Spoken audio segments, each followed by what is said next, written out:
Happy day students, welcome to SAN Academy Pallikarnai, Class 9 Biology, Chapter 15, Improvement in Food Resources, Part 5. In this session, we are going to discuss about the second topic under crop production management, which is irrigation. As we all know, India is a country which is based upon agriculture as its main occupation. And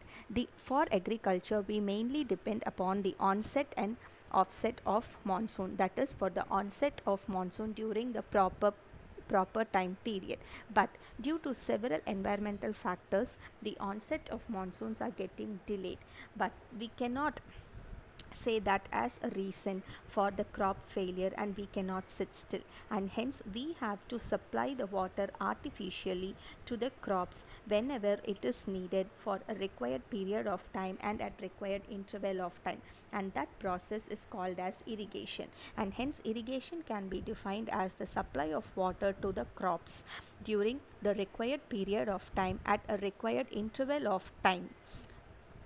and this water is necessary for the proper growth of plants and helps to increase the crop yield, because from the lower classes we have already discussed that the nutrients from the soil get dissolved in water, and only through water it is being absorbed by all the parts of the plant, and hence water is an important component for the growth of plants. And India has a variety of water resources, and based upon which there are different kinds of irrigation system are also used in order to supply water to the agricultural land, and they are wells, canals, river,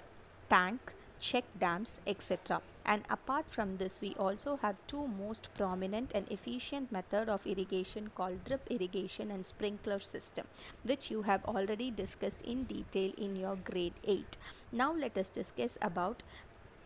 wells. There are generally two types of wells. One is called as dug well and the other is called as tube well. The main difference between the dug well and tube well is, in case of dug well it requires manual labor, whereas in case of tube well they are operated by machines, that is they are operated by electric current. Whereas in case of dug well, the a strata or a container is attached, and we have to draw the water from the well with the help of pulley, and the water that is drawn has to be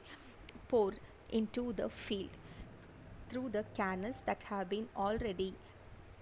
dug in the field. Whereas in case of tube wells, with the help of pump the water is being pulled up and it is flown into the field. And in this slide you can see the picture of a dug well and tube well. Coming to the second method of irrigation, it is canal. In this system, canal receives water from reservoirs or rivers, and further it is divided into many branches called distributaries, which distributes the water into the field. In the first picture you can see the main canal from which a branch is arising, through which the water is going into the field, and that side branch is called as distributary. And the third method of irrigation is river lift system, where the water is being lifted from the river with the help of large pipes, and it is made to flow into the